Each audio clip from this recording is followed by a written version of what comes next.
पत्नी के चेहरे पर मुस्कुराहट देखने लायक थी इस समय। हालांकि अर्जुन को पता था कि जब अवंतिका एग्जाम पास करेगी तो क्या हो सकता है। वो भी सोच रहा था कि वो कैसे इतने लंबे समय तक उससे दूर रह सकता है। 2 साल उसके बिना बिताना बहुत लंबा समय होगा और ये इम्पॉसिबल था अर्जुन के लिए। और वो बार बार अब ये सोचता था कि सिल्वर लीफ में उसका एडमिशन होने के बाद क्या कुछ करके वो उसे अपने पास रख सकता है।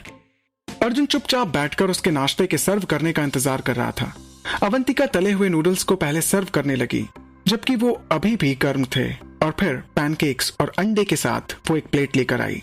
अर्जुन ने अपनी पत्नी को देखा, एक मुस्कुराहट उसके होठों पर आ गई।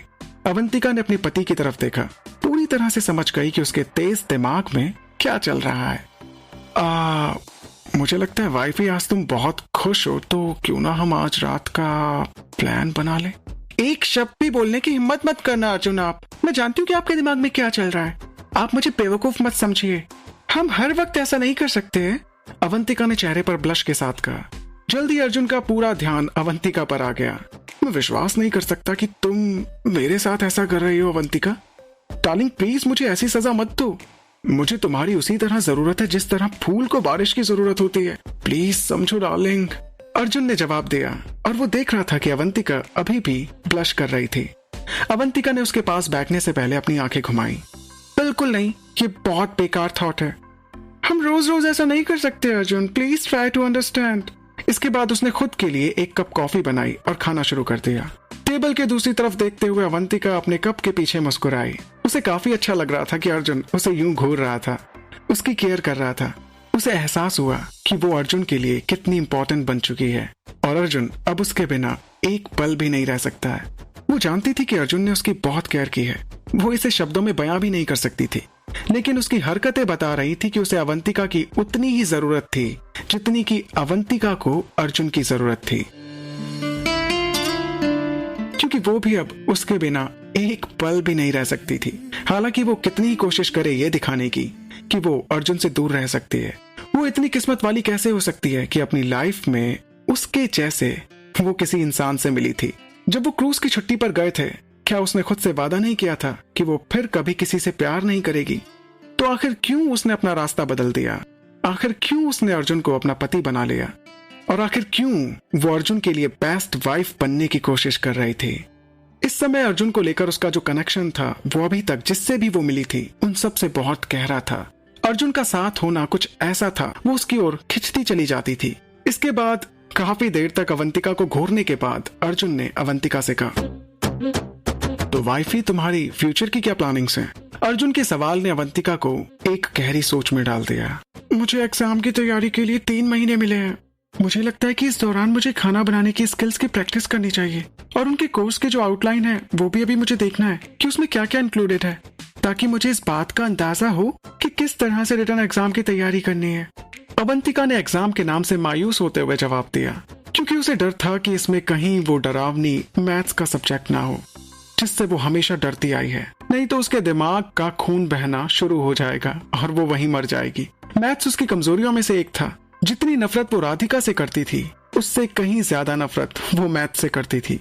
हे, क्या हुआ अवंतिका, तुम इतनी परेशान क्यों हो? अर्जुन ने उसके चेहरे पर आते हुए खराब एक्सप्रेशंस को देखते हुए पूछा। अवंतिका ने नाम में अपना सिर हिलाया और अपना खाना खाना शुरू कर दिया। वैसे अर्जुन, मैं ये सोच रही थी कि कोर्स आउटलाइन में कौन कौन से सब्जेक्ट शामिल होंगे, कहीं उसमें मैथ्स तो नहीं होगा ना? ये सुनकर अर्जुन को बहुत तेज हंसी आई, क्योंकि अवंतिका मैथ्स से डरती थी। तभी डोरबेल बजने की आवाज आई, तो उन्हें पता चला कि उनके यहाँ कोई विजिटर आया है। हे, मुझे नहीं लगता कि आज संध्या आने वाली थी। हाँ, वो तो नहीं आने वाली थी, क्योंकि आज वो अपने पति के साथ दिन बिताना चाह रही थी, क्योंकि आज उनकी शादी की सालगिरह है। पता नहीं कौन आया होगा। इसके बाद अवंतिका गेट की तरफ बढ़ी। जैसे अवंतिका ने डोर को अनलॉक किया, तभी बाहर से किसी ने दरवाजे को खोल दिया। हे, तुम दरवाजा खोलने में इतना देर क्यों लगा रहे हो? तुम मेरा फोन भी नहीं उठा रहे हो। जैसे ही गेट खुला, एक आदमी की आवाज आने लग गई। अवंतिका अभी भी गेट पर ही खड़ी थी, और वो ये देखकर काफी हैरान हो गई कि कोई उनके घर के अंदर सीधा चले आ रहा है। आदमी कुछ जाना पहचाना सा लग रहा था। उसने कई बार टेलीविजन और अखबारों में उस चेहरे को देखा था। वो उसके पति से कुछ ही इंच छोटा था, लेकिन वो अभी भी अवंतिका से ज्यादा लंबा था। उसके बाल बिल्कुल अर्जुन के बालों के रंग के ही थे, लेकिन थोड़े मोटे और बड़े थे, जबकि उसके पति के बाल सिल्की और सॉफ्ट थे। वो इस आदमी की पहचान के बारे में श्योर थी। ये अपूर्व था, अर्जुन का छोटा भाई।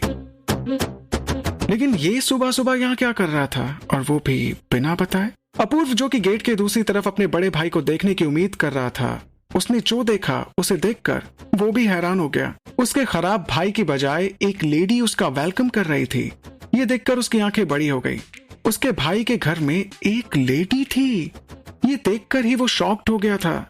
रुको, ये कैसे पॉसिबल हो सकता है? ये बातें उसके दिमाग में आने लगी, क्योंकि उसका भाई कभी किसी लेडी की प्रेजेंस को पसंद नहीं करता था। उसे भी शक होने लगा था कि अर्जुन गे है, लेकिन आज वो उसके घर में एक लेडी को देख रहा था। इसके बाद अपूर्व को अपने कानों में किसी के चिल्लाने की आवाज सुनाई दी। ये अर्जुन था। उसने अपूर्व को देखते ही उस लेडी को अपनी तरफ खींच लिया। हेलो अपूर्व, तुम यहाँ क्या कर रहे हो? क्यों होता कैसे होता है जानू ना, इश्क विश्क प्यार प्यार लफ्जों में कहा।